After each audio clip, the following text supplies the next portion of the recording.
The Big Issue. Breaking down the issues that matter.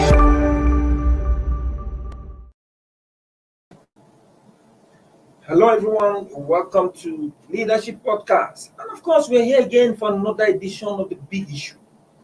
And as usual, I am a regular host. George Jagba is my name. And of course, with me here in the studio are our in-house analyst, Silas Ezebu. Welcome to that. And Tunde Ogontala. Thank you for having me. Well, the big issue of the day, or for the day, is INEC's dilemma over absence of electoral law. Well, it all started with the National Assembly and President Muhammadu Buhari after the Electoral Act Amendment Bill was passed and sent to the president for his assent. The president rejected the document and returned it back to the National Assembly over certain grey issues, including the direct primary clause. This, of course, has delayed the passage of the bill. And the electoral body yesterday came out to call for the speedy passage of the bill so that the country can now have a new electoral law. And he said its release of the 2023 timetable, election timetable, depends solely on if and only if President Buhari signs the bill into law.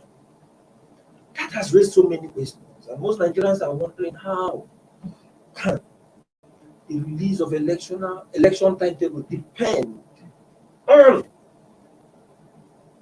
the electoral law, or the Electoral Act.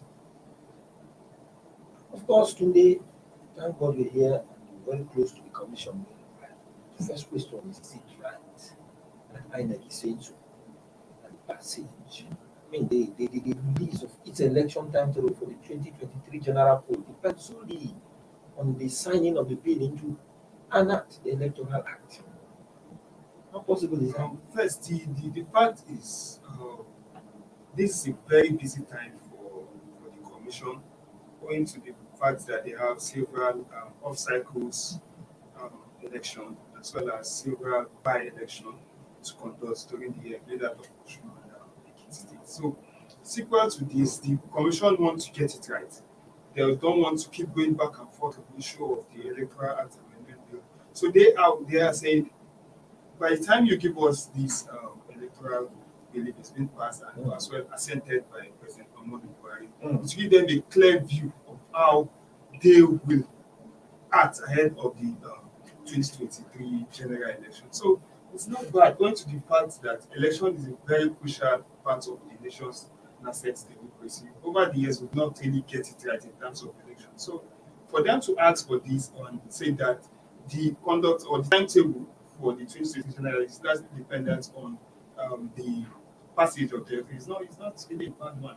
I think they're also using it to send a message to the National Assembly as well as the President. So please, make sure you sign this thing in time so that we can as well guide ourselves so that we can, the election can be conducted in line with global best practices. However, President Muhammadu Buhari has assured that not only that the INEC should include the direct primary option, but they also include the consensus. You understand? And he said, of course, he will sign it during this interview with Channels TV. So once this has been added, he will sign it. So the president has given his assurances. The only is on the National Assembly to do his work and send to the president. Of course, the Senate President too said that. And next week, the National Assembly will finish the corrections, then send it back to the president. So that is me. Let's go from there. As you say, we have seen that conducting governorship election in states, and the by-elections there are coming and they have been conducted. We're talking of releasing the timetable depending on President Muhammadu Buhari would have signed the new electoral law, signed the Electoral Act Amendment Bill into law. Then the question is, we have the 2010, the old 2010 Electoral Act, what is it INEC is so special about the signing of this law? Because they have been conducting other elections. How do they call it? Elections. Nothing happened. But now it's specifying that for the 2023, there must be a law for it. No, we are dealing with only offside election. It's not the same thing that we are dealing with general election. So, like, we can handle this one with our pocket elections, we can handle. But going for 2023 and knowing the issues at stake, I think they need to a legal framework to plan their work. They need to give out. They want to know what that's law. They didn't provide for the 2020. And the issue there was the candidate and all those whatnots. Those things are no longer in place now. There's not about payback and other things. So they need to have a law that will tell what they are going to do. They need to deploy those technologies that they are already working on. They need to give out contracts. They need to know exactly what they're doing. And they need to know the time frame through which they can deliver those things. So this law is actually training them. They need to know exactly what they're doing. Whether they are going to scale down on what they are doing now and adopt what they introduced in the past, if we see the law that's going to guide election, whether they can project for this new one, these technologies they want to apply for both the transmission of posts, which was the major sticking point in the what in the political discussion, for this particular period. So yes, they can of course apply some of those ones for the pocket elections, which they even use some of those technologies already in another state and co. That's Beaver's Transmission and the other thing. But the transmission is not yet in place.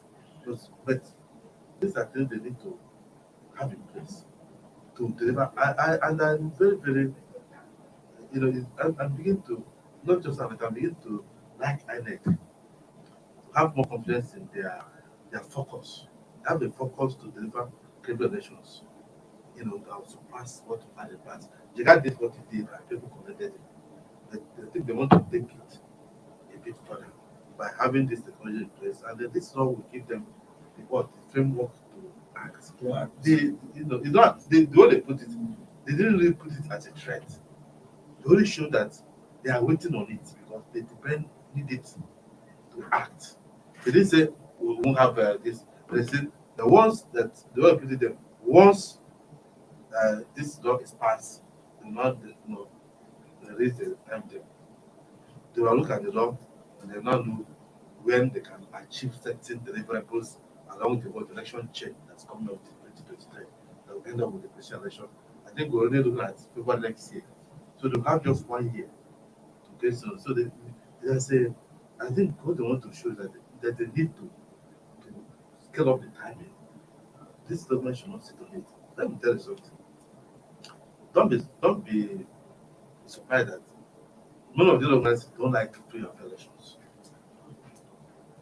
That's a fact. None of them like free and fair elections. Some of them have only existed in the political scene so far because they're able to manipulate the system. And I'm feeling that if they don't have the power to manipulate it, their continued stay in political relevance might be truncated. So they can play down on this and do that the court by Nigerian to Africa is gathering momentum and it got to a point where they cannot ignore it again. That's why I found out that the issue of transition of result was a sticking point in the House of the National Assembly, which when Nigerians kept talking and talking, they had no option at all to agree to it. They now added the electoral rights with them, so let them just go ahead and do they have to do, send it to President Muhammadu so that the INEC, they'll have a lot of work on their hands. They've seen what is facing them, and they feel that they don't want the distraction of an unassigned bill, blocking their work. So the lawmakers should just do them the favor. Right. And get this law out, let the president sign, then let the ball be in the court of INEC. Thank you very much, guys. But generally now, okay, let's now agree that the delay in signing the electoral bill into law would actually affect The distraction of them. the 2023 election. But most Nigerians want to know the political implication of further delay in the passage of this bill? See, the issue of electoral amendment, there have been a back and forth something. You understand? In 2015, I can recall that vividly that the National Assembly also passed this bill for presidential assent 2015. But President Muhammadu Buhari told us, citing the condition that the bill was too close to the election, making it not to actually to sign during that period.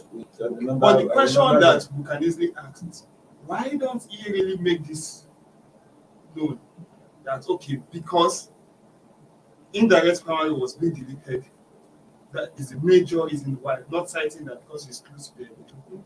There is need for our election, there is need for us to have a legal framework for our democracy, there is need for us to deepen internal democracy. And all these things cannot just happen without having a legal document to guide us as a nation. You understand? The issue of getting it right in terms of election, it's far back 1923, before the era. So then when the democracy officially returned in 1999, in 2010 there was an electoral that was passed, 2002, 2006, 2010 that we just mentioned, 2015, and we're now in 2021. You understand? All this is a call for change. The major issues in this Electoral Act Amendment Bill 2021 is the issue of card reader, electronic voting, the appointment of that anybody that should be appointed as maybe electoral officer should not be from a political party. You know, all this was crashed out, and the major issue at hand, which is the vision of indirect, the option of indirect command. We need to get it right as a nation. We don't need to keep playing politics with everything. Nigerians ordinarily know that if there is no legal framework for democracy, then the politicians will always do what? They will always have their way. So, but if we have this legal framework, then we can get it right. The major issue, which is the issue of indirect primary, that President Buhari they should add the issue of consensus and indirect primary. Let's look beside all these two issues. What about internal democracies? And within the parties, are they ready to play by the rules? Politicians are always politicians. There are several infighting amidst them. You understand? To the extent that they have to use talk, to the extent of killings during election, even within the primary, before the major election. What about the transparency? Election is also not very, very transparent. You understand? Most times they play godfather politics. Okay, this is my anointed candidate, and everybody should go. If you don't go, then the issue of shopping will start. Well, thank you very much, Tunde. I think you made it. But before we go, let's just quickly take some short break. We'll be back in a moment.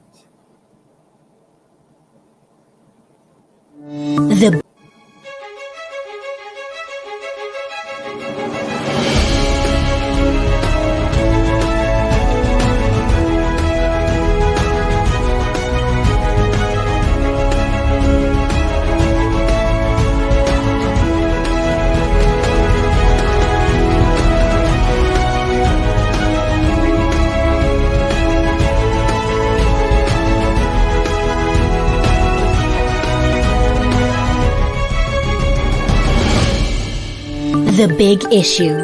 Breaking down the issues that matter.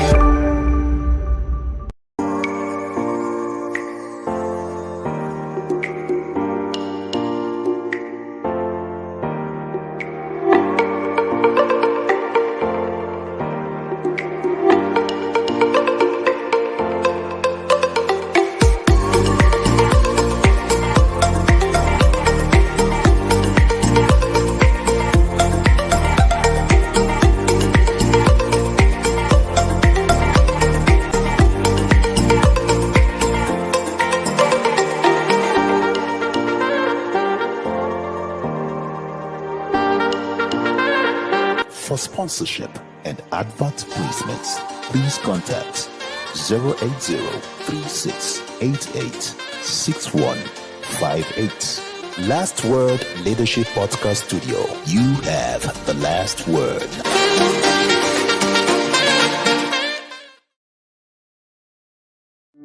The big issue. Breaking down the issues that matter. You're welcome back. We are still on the big issue in Leadership Podcast. And of course, on the big issue today, we are discussing INEC dilemma over absence of electoral law. Well, it's like we're beginning to get some comments, but before we start reading them and then presenting them to you, our viewer, let's take this very salient. I think Silas. You see, most Nigerians recall that on March 1, 2018, INEC released election timetable that covered the next 36 years. 36 years? Yes.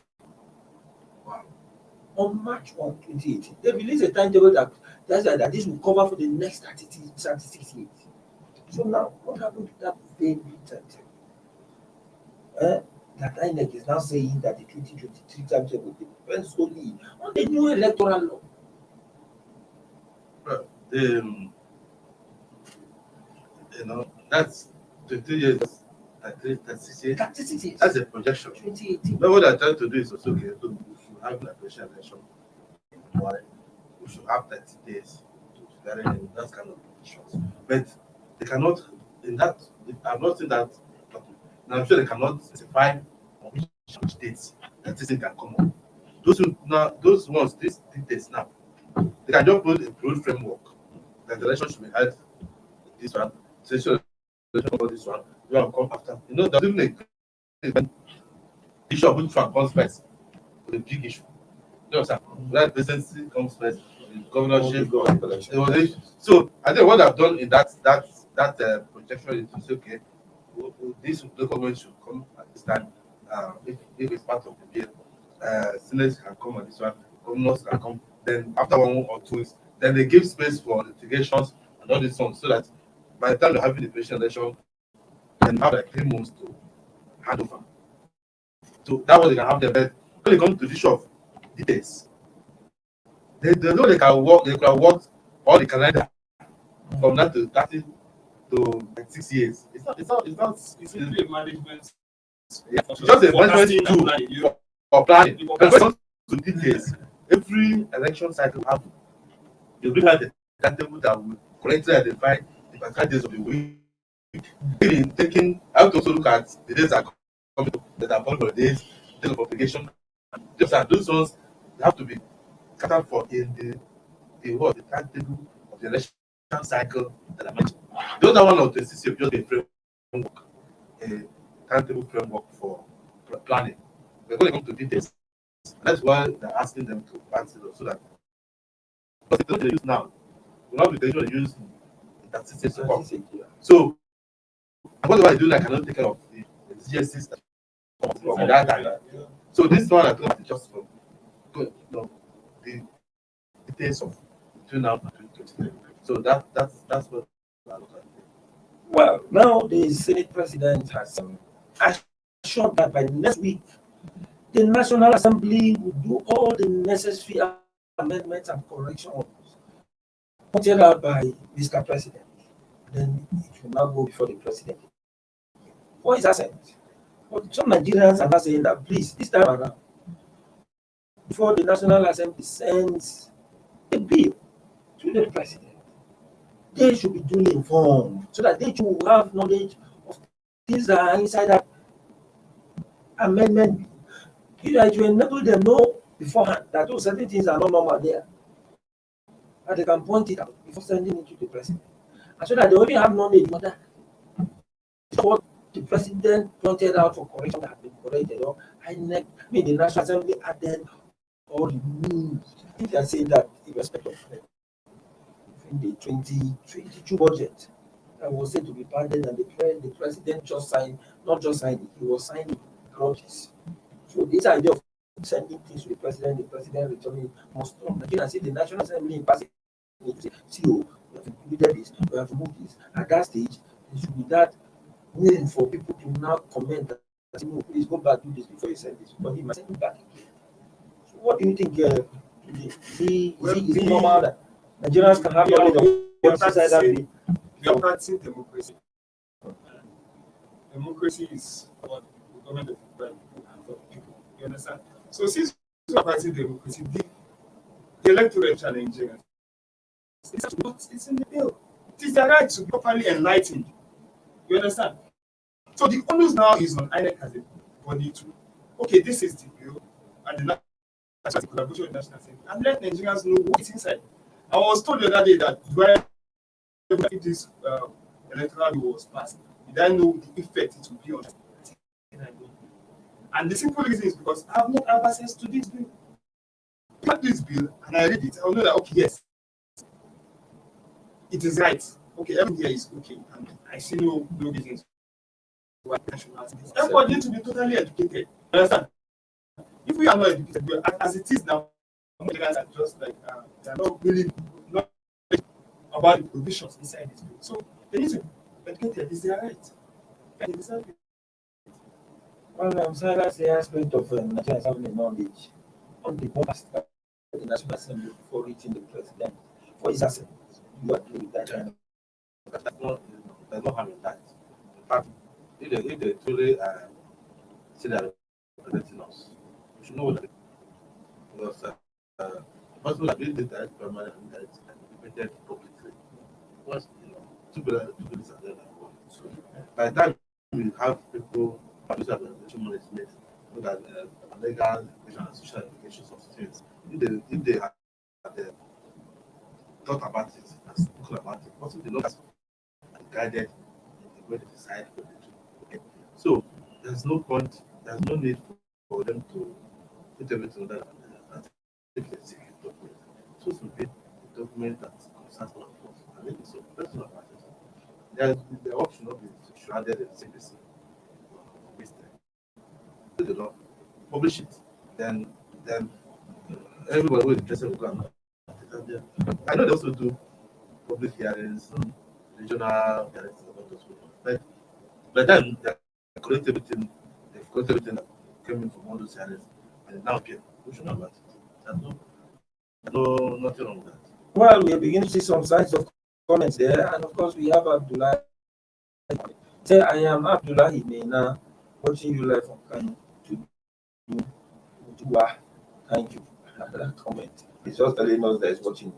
Of course, we have also Umaga Nnamani there. Also, Francis Umaga Nnamani watching from Amagunze in Enugu State. Amagunze. Yeah. He says the signing of Electoral Amendment Bill into law will be very commendable in our electoral process as it to restore hope and support the system. Every effort should be done to do the needful. I think Ozoa Mago is actually on the same page with INEC. It is very necessary that the bill should be to law so that there will be a law in place before INEC releases its timetable. Well, most Nigerians will still don't understand what is the correlation between the timetable and the electoral law. The timetable is just to say the elections are going to hold so. The timetable has nothing to do with the modus operandi of the election itself. I think the electoral law will only guide in the conduct of the election and not the time frame for the election. And of course, we have one comment there again. See, Plug is saying if only the president and our national leaders listen and watch you guys. What is he saying? So if they watch us, well, of course, it's right, because as you are saying all this, they don't even watch national television because as we have been doing this, they are very busy holding addressing other issues. I don't know what Nigerians are saying. I think the National Assembly put the blue chamber and the red chamber. They're plenary now. I think they're working on the bill. But sometimes it's good to sing it, ring it, loud, make it loud. It will definitely get to them. And of course, that's what we are trying to. There's always a way they go through this. The media age will always, I think they called me last week. I was pointing out some of the arguments you made on the big issue. I said our position was not right at all. We said that is why sometimes you can indicate that you come on the big issue. I will give you the platform. But personally here in the studio, you join us online. We'll send you the link and you tell us what you think is right. If our own position is not right here on the big issue. Yeah, If his own position is not his own right. Because we have not interest to protect. Yes, we only know about national interest. only presenting the issue the way it is, so that the issues will be addressed. That is the much we can take for the big issue of the day. Thank you for keeping up with us out there. And of course, we must thank our in-house analysts, Finance and Tunde, for addressing the big issue. Thank you. Once again, I'm your regular host, John Tabara. Join us same time tomorrow for another edition of the big issue. Have a wonderful day. Thank you for watching. For sponsorship and advert placements, please contact 080-3688-6158. Last Word Leadership Podcast Studio. You have the last word.